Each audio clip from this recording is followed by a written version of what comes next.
Bien, mesdames et messieurs, bonsoir.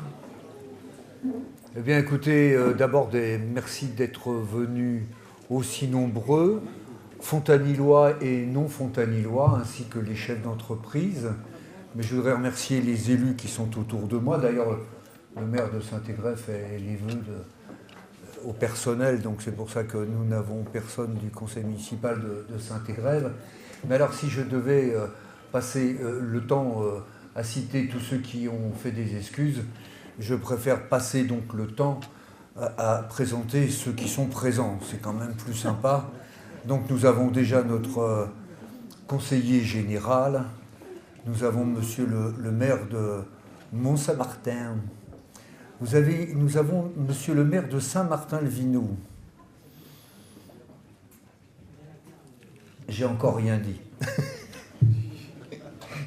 Je vois aussi des élus donc, de Quai, de Proveysieux. Et ben voilà, donc toutes les communes du canton sont donc très avantageusement représentées, n'est-ce pas, mesdemoiselles? Tout le plaisir est pour moi. Et puis remercier la maréchaussée. La maréchaussée que j'ai vue au fond, mais ils sont très discrets. Si j'ai aperçu un chauve là-bas, quand il a retiré son képi, c'est là que l'on voit qu'il est chauve. Voilà, il fait comme moi, tous les matins, il sort de la salle de bain en criant « chauve qui peut ». Bien, monsieur le trésorier payeur général aussi de notre département de l'Isère, ici présent, que je remercie. Et puis ben, on va peut-être pouvoir attaquer les quelques mots que j'ai à vous dire. Et commencer par vous dire que vous connaissez certainement notre attachement à un fontanil où il fait bon vivre, où le charme et l'originalité ont une réelle signification. Ces dernières années, nous avons travaillé sans relâche et avec passion, et cette passion qui nous anime pour préparer le fontanil de demain. Nous avons engagé toutes les réflexions, toutes les études nécessaires à la construction de programmes d'urbanisme raisonnés et réalistes pour la taille de notre commune et pour anticiper au mieux l'arrivée du tramway. Je remercie pour sa présence d'ailleurs la directrice de cabinet de monsieur le président de la métro, qui est lui-même représenté, j'ai oublié de le dire quand même, par monsieur Yann Olivier, qui en est vice-président également. Je te demande pardon. Je suis pardonné. Tout va bien. Alors je peux continuer beaucoup plus détendu. Alors écoutez, en 2012, le chantier de la ligne du tramway, comme vous l'avez vu, peut-être pas sûr, a débuté, comme chacun a pu le constater ces derniers mois, et des accords ont été trouvés avec le SMTC et la métro pour l'urbanisation inhérente à l'arrivée de ce nouveau transport en commun qui va changer tout à fait la vie de notre village. Alors évoquons d'abord en quelques mots les réalisations et les projets qui verront le jour au Fontanil dans les prochains mois. Je m'attarderai ensuite quelques instants pour mener une réflexion personnelle quant à la situation de notre pays. Alors en 2012, eh bien, c'était une année décisive pour le Fontanil de demain. Pour préserver le charme et l'originalité du Fontanil tout en étant contraints par diverses réglementations, nous avons engagé une réflexion sur le centre du village et avons opté pour l'acte le plus démocratique autorisé par la Constitution, à savoir un référendum décisionnel. Ce dernier, qui a été organisé le 21 octobre 2012, a obtenu la participation nécessaire pour être considéré comme décisionnel, c'est-à-dire plus de 50% de participants, et les fontanillois ont fait le choix de la sécurité, de l'apaisement du centre-bourg et du développement du commerce de proximité au cœur du Fontanil. Alors, comme vous l'avez compris, notre premier devoir d'élu est de préparer et construire l'avenir de la vie de notre village. Alors, après de longs mois de profondes divergences avec les commerçants, je tiens à répéter notre volonté de voir se développer le commerce au centre du village et en aucun cas fragiliser le commerce existant. La première préoccupation du conseil municipal a d'ailleurs été de refuser la création de commerces dans chaque nouvelle zone à urbaniser pour renforcer et dynamiser le commerce de proximité situé au centre du village, au-delà du marché du dimanche matin. C'est pourquoi nous avons en parallèle débuté des travaux de création de 2 commerces au centre-bourg. L'augmentation de la population et du nombre de commerces dans le centre du village piétonnier, donc sécurisé et apaisé, est la clé de l'avenir des commerces. C'est en cet esprit que nous avons organisé une réunion avec les commerçants à l'issue de ce référendum pour envisager ensemble les premiers aménagements de sécurité à mettre en place dès cette année, place de la Fontaine, avant les travaux de piétonnisation, que je vous rappelle, seront réalisés en 2015 avec le démarrage du tramway. Alors, au-delà de la question du commerce, la piétonnisation est un enjeu en termes de déplacement et de transport. Cette problématique est essentielle tant au niveau communal qu'à l'échelle du territoire. C'est un sujet sur lequel j'ai apporté une contribution à l'échelle du territoire il y a quelques mois et que je serai amené probablement à développer à nouveau très prochainement. Alors la halle de la place de la Fontaine, la halle, pas de la place de la Fontaine, on va dire, l'ancienne maison à la place de la maison Therma, dont je salue la présence de l'architecte enfant du pays présent ce soir, a permis de donner une toute autre perspective à l'entrée du centre du village, et le four à pain et son habillage de pierre sera construit au printemps, car l'hiver, c'est un travail qui ne se fait pas, et donc au printemps, eh bien, ce sera réalisé et achevé. Et ceci sera fait par Pierre Villain, qui est adjoint au maire des Bains et qui est également professeur dans un centre de formation comme tailleur de pierre. Alors, l'extension de la cantine scolaire a été réalisée, la rue des 4 Cétérés a été aménagée et l'installation des containers enterrés s'est poursuivie. En 2012, nous avons également continué l'aménagement original de notre commune par le remplacement des peupliers du stade, un nouveau visage pour le mur de la salle playback et la mise en place de silhouettes éclairées sur les façades du centre-bourg avec les symboles, des valeurs chères aux Fontaniles, symboles de la vie, de la sagesse, de la paix, de la nature, de la connaissance, du bonheur et de la famille. Mais avec notre carte de vœux, à la fois décorative et high-tech, tous ces symboles n'ont plus de secret pour vous. Et j'espère que vous avez su l'apprécier. Alors je voudrais avoir une pensée émue pour ceux qui nous ont quittés ces derniers mois. Pour Zouir Bouredji, qui est mort d'un infarctus le jour de ses 58 ans, qui était président des Happy Days. François Gavarin, qui est mort dans les mêmes conditions, à 58 ans également, qui était au service technique. Et puis je voudrais parler de Jean-Louis Tirard, même s'il n'est pas élu au Fontanil, il n'était pas élu au Fontanil, mais il était membre du bureau du Civom du Néron, qui a été fauché par une automobiliste ivre, et il y a quelques jours, et nous l'avons accompagné lors de la cérémonie ce lundi matin à l'église de Prédieu. Alors je voudrais présenter toute ma sympathie, nos condoléances à leur famille.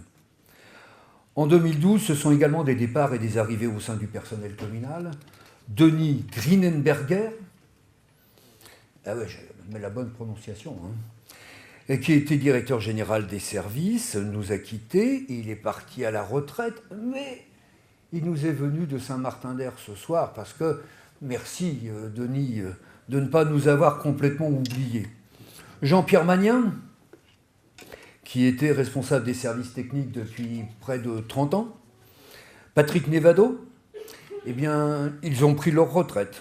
Morgane Papagali, ici présente. Joachim, qui a suivi sa femme, qui a été muté dans le sud de la France. Jean Brice, qui nous a quittés aujourd'hui. Eh bien, voilà, et de nouveaux agents nous ont rejoints. Audrey Pelors, qui a remplacé Denis, qui est là, vers le fond. Non, peut-être pas, la dernière fois que je l'ai vue, elle était vers le fond.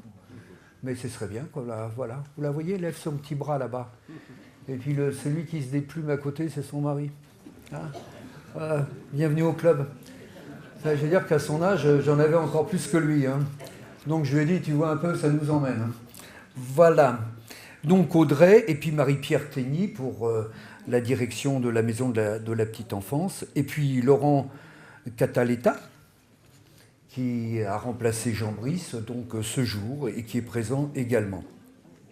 Alors nous avons également eu l'immense honneur en cette année 2012 bien remplie de recevoir Vincent Clerc, qui a accepté en toute simplicité de donner son nom au stade du village. Alors pour ceux qui étaient présents ce dimanche 23 décembre pour le baptême du stade, nous avons eu un exemple d'humilité avec cette personnalité sportive de haut niveau et je pense que ces images resteront gravées à jamais dans l'esprit des jeunes. Toute l'école de rugby était présente et ils le regardaient avec des billes. Ça faisait vraiment plaisir à voir. Ils ont pu rencontrer leur idole qui a commencé comme eux, à jouer au ballon sur le terrain du Fontanil. Et donc maintenant, désormais, international, reconnu de tous, meilleur marqueur de la Coupe d'Europe, bientôt le meilleur marqueur de tous les temps. Il ne lui manque plus que de l'histoire du rugby international. Il ne lui reste plus que 4 essais à marquer, donc avec le tournoi Destination, j'espère qu'on va y arriver.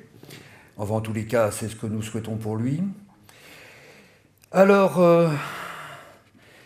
n'avait-il pas lui aussi eu envie de devenir champion de rugby en découvrant l'équipe d'Australie?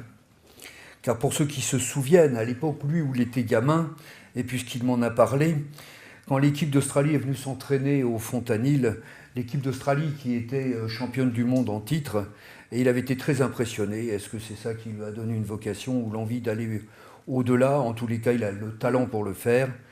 Et merci encore à lui et à sa famille pour ces moments magiques. Et je dis merci de la part des 1500 personnes présentes.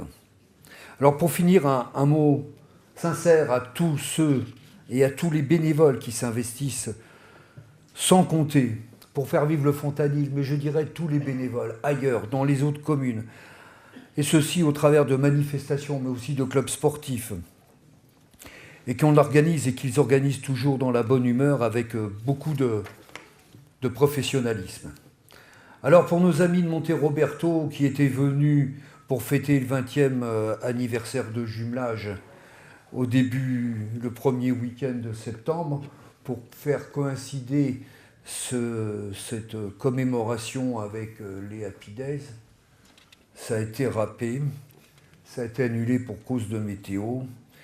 Et je dois dire que c'est toujours très frustrant pour quelqu'un ou une équipe qui se mobilise pour organiser un événement comme celui-ci de devoir à la dernière minute de dire on arrête parce que ce n'est pas possible.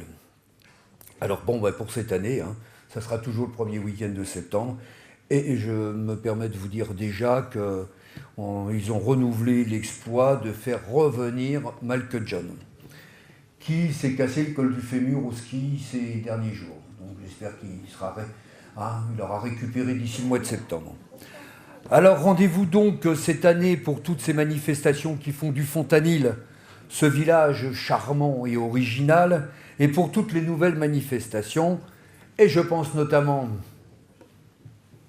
à ceux qui sont derrière la caméra là devant, puisqu'ils organisent Caméra Aventure, le premier festival du film d'aventure international, les 22, 23 et 24 mars prochains au Fontanil.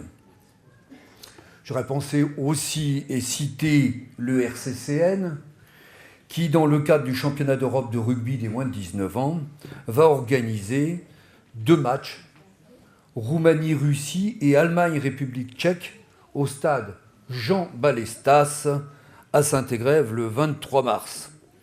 Jean, j'espère que tu y seras. Voilà, vous vous rendez compte. Il est toujours vivant, Jean. Faut pas croire. Il est toujours là. Voilà. Alors, la valeur n'atteint pas le nombre des années. C'est pour ça qu'on a appelé aussi notre terrain Vincent Clerc. Voilà. Et alors, il va y avoir aussi le championnat départemental des cadets de boulistes, toutes catégories, pour la qualification au championnat de France. Voilà pour ce qu'il va y avoir comme événement au-delà des événements habituels que nous avons. Alors, 2013, c'est les prémices d'un nouveau visage pour le Fontanil.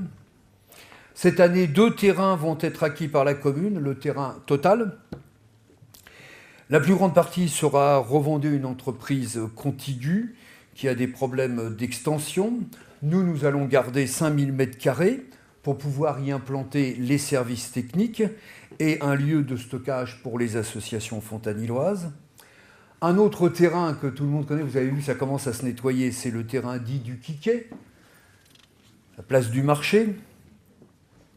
Eh bien, là, comme vous le savez, c'est pour y implanter à terme une salle des fêtes et des locaux pour l'association des Amis du Cornillon. Et en 2013, l'étude de cette réalisation sera réalisée. Les travaux des commerces seront terminés. L'esthéticienne disposera d'un nouveau local parfaitement adapté et en rez-de-chaussée à son activité. Un boucher charcutier traiteur s'installera. Une brasserie sera ouverte avant l'été dans le local situé sous l'atrium. Et les travaux conservatoires seront réalisés place de la Fontaine, comme je vous le disais il y a quelques instants, afin de sécuriser cet espace public avant la piétonisation, je vous le rappelle, pour 2015. Alors dans cette perspective, 2 parkings seront prochainement créés sous l'église et à l'entrée de la résidence mutualiste pour en ouvrir de nouvelles places de stationnement à moins de 2 minutes à pied des commerces. Parce qu'en fait, ce que nous allons faire, c'est supprimer les 5 places de stationnement qu'il y a sur la place de la Fontaine. Donc on va décupler le nombre de places. L'école de musique sera réalisée, monsieur le directeur étant là, voilà. Lui, il n'a plus de cheveux sur le dessus, donc il les laisse pousser sur le côté, il essaye de compenser. Eh bien, il est récompensé de ses efforts.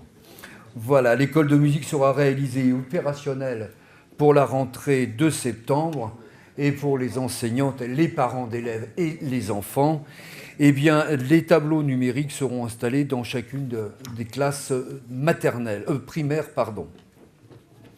Les travaux de protection du moulin des Acacias seront réalisés par la ville de Saint-Égrève cette année, et nous pourrons envisager la vente de ce bâtiment.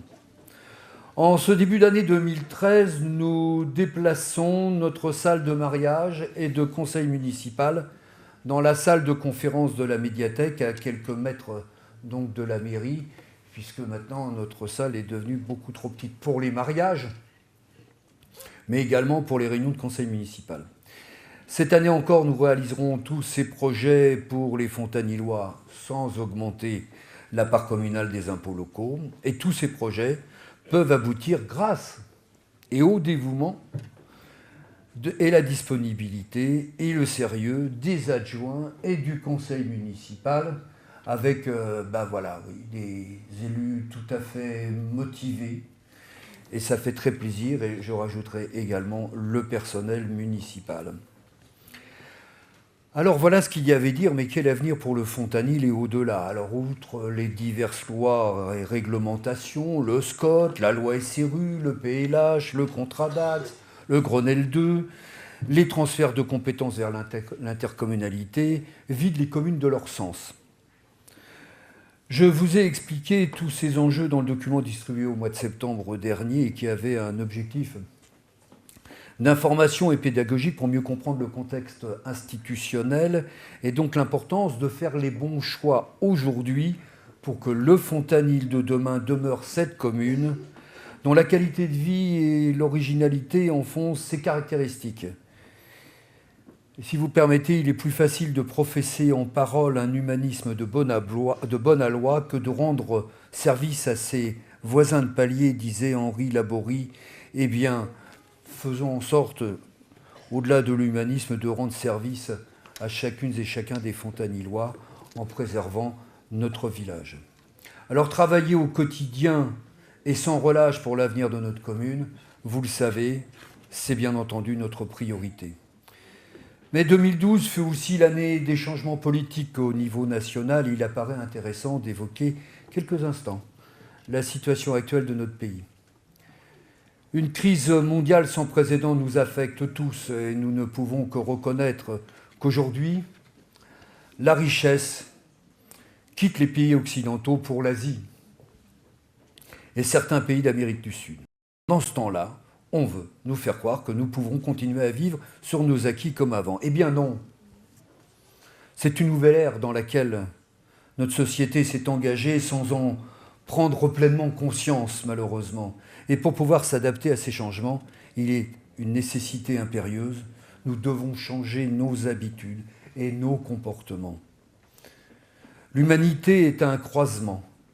Un chemin mène au désespoir, l'autre à l'extinction totale. Espérons que nous aurons la sagesse de savoir choisir. C'est Woody Allen qui a dit ça, vous voyez la dérision.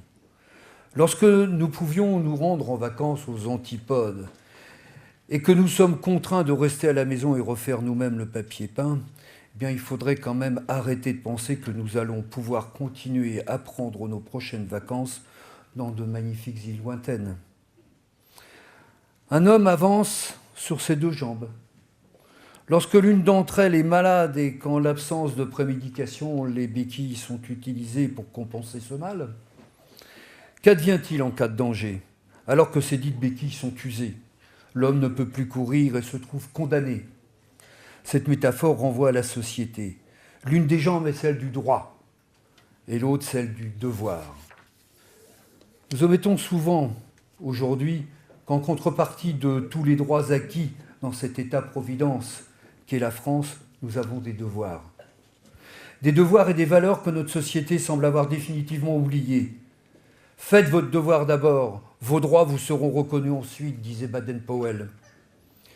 Nous ne pouvons vivre au-dessus de nos moyens et en considérant que la société seule est redevable envers nous. Aristote ne disait-il pas que le premier fruit de la sagesse est le travail? Alors attardons-nous quelques minutes sur l'expression du principe des impôts en des termes simples que tout le monde peut comprendre. Alors imaginons que tous les jours, 10 amis se retrouvent pour boire une bière et que l'addition totale se monte à 100 €, soit 10 € normalement par personne. Mais nos 10 amis décident de payer cette facture selon une répartition qui s'inspire du calcul des impôts sur le revenu. Et ce qui donne ceci. Les 4 premiers, les plus pauvres, ne payent rien. Le 5e, lui, met 1 €. Le 6e en met 3. Le 7e en met 7. Le 8e en met 12. Le 9e en met 18. Et le dernier, le plus riche, il en met 59. Alors, les 10 hommes ensemble, ils sont satisfaits de cet arrangement. Jusqu'au jour où le bistroquet dit « Écoutez, vous êtes des bons clients, moi je vais vous faire une remise et maintenant vous ne paierez plus 100 €, mais vous paierez 80 €. » Donc la remise, elle est de 20 €. Alors qu'ils calculaient comment répartir cette remise, le commerçant leur suggéra qu'il serait plus équitable de réduire l'addition de chacun d'un pourcentage du même ordre, soit environ 20 à 30%. Alors ainsi, le 5e ne paye plus rien, comme les 4 premiers, ça fait un pauvre de plus. Le 6e paye 2 € au lieu de 3. Le 7e en paye 5 au lieu de 7, etc. Et le 10e, lui, paye 50 € au lieu de 59. Et une fois hors du bar, chacun compara ses économies et stupeur. Mais pourquoi le plus riche aurait 9 € de réduction alors que les autres n'ont que 2 ou 3 €? Et ceux qui ne payent rien de s'exclamer « Nous n'avons eu aucune réduction. » Ils ne payaient plus. Pas. Le système exploite les pauvres. Les 9 hommes insultèrent le 10e, qui décidera de ne plus venir boire un pot avec les 9 autres. Le lendemain, les 9 burent leur bière sans lui. Mais quand vient le moment de payer la note, ils découvrirent quelque chose d'important. Ils n'avaient pas assez d'argent pour payer, ne serait-ce que la moitié de l'addition. Et cela, mes chers amis, est le strict reflet de notre système d'imposition. Les gens qui payent le plus de taxes tirent le plus de bénéfices d'une réduction de taxes. Taxer les plus forts, accuser les détriches, et ils risquent de ne plus se montrer désormais. En fait, ils vont boire à l'étranger. Voilà. Alors pour ceux qui ont compris, aucune explication n'est nécessaire. Et pour ceux qui n'ont pas compris, aucune explication n'est possible. Je vais vous citer un homme public. Les finances publiques doivent être saines. Le budget doit être équilibré. La dette publique doit être réduite. L'arrogance de l'administration doit être combattue et contrôlée. Et l'aide aux pays étrangers doit être diminuée, de peur que nous nous tombions aussi en faillite. La population doit encore apprendre à travailler au lieu de vivre de l'aide publique. Ces propos, nous les devons à Cicéron, 55 ans avant Jésus-Christ. Et ceci, c'était à propos de l'Empire romain. Alors tout le monde connaît la suite de l'Empire romain, n'est-ce pas? Alors, méditons, mais agissons. Alors après ce constat sur notre société déliquescente, sous la forme de métaphores et de citations, j'exprime ma sourde colère en pensant à nos enfants. Et je suis certain que vous êtes nombreux à partager ce sentiment. Alors, en ce début d'année propice aux bonnes résolutions, je voudrais terminer tout de même sur une note positive, car il ne peut pas en être autrement. Et je vais citer Alain. On ne peut pas, on ne dit pas assez que ce que nous pouvons faire de mieux pour ceux qui nous aiment, c'est encore d'être heureux. Alors, avant de se quitter dans la joie et la bonne humeur et rappelant que le sourire est un devoir social, c'est Stéphane Zell qui le disait, voici une réédition du Petit Robert. Le taser, c'est un instrument utilisé afin de mieux faire passer le courant entre la police et une certaine jeunesse. Le coiffeur, c'est le seul endroit où les bleus peuvent espérer une coupe. Je me suis fait un bleu, expression couramment utilisée par Zaya. Cravate, accessoire servant à indiquer la direction du cerveau de l'homme. Ouais, mais attendez, la carte bleue, Viagra féminin.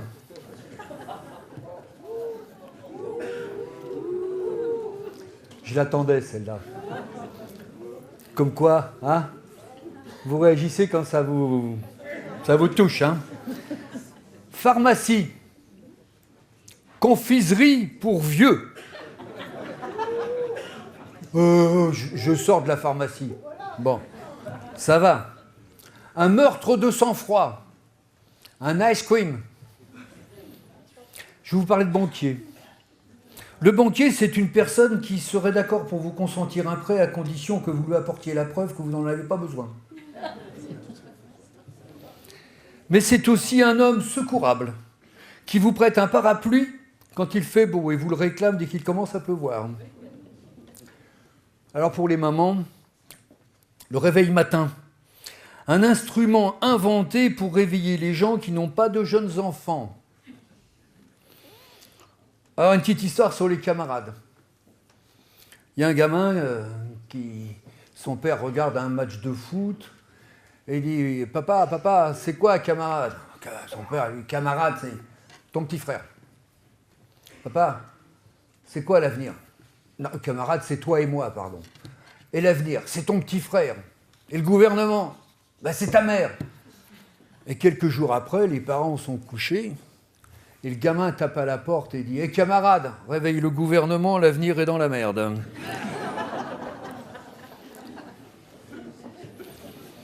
Alors, je souhaite rendre hommage aux femmes, à ma façon. Les femmes préfèrent être belles plutôt qu'intelligentes, parce que chez les hommes, mais laissez-moi terminer, je reprends. Les femmes préfèrent être belles plutôt qu'intelligentes, parce que chez les hommes, il y a plus d'idiots que d'aveugles. Et je suis désolé, ce sont des paroles d'Yvonne Printemps. Alors, Yvonne Printemps, elle en a sacré paquet de printemps derrière elle. Mais enfin, bon. Alors, il y a aussi celle-ci de Jean-Marc Rézère. Les femmes qui veulent être égales des hommes manquent sérieusement d'ambition. Alors, les femmes, là, qu'est-ce que vous dites? Vous avez vu le fair-play des hommes? Vous voyez la différence entre les hommes et les femmes? C'est bon. Non? Voilà. C'est le jour où on dit des choses. Voilà, des vérités. Bon, allez, je vais arrêter ma séquence humour. La suite dans un an, bien entendu. Et je voudrais vous souhaiter à chacune et chacun d'entre vous que l'année 2013 soit là à la hauteur de sa réputation. 13. 13 heureuses années de réussite et de chance, et pensez-y chaque jour. C'est un devoir envers les autres que d'être heureux. Bonne année, et je vous invite à partager le verre de l'amitié. Merci beaucoup.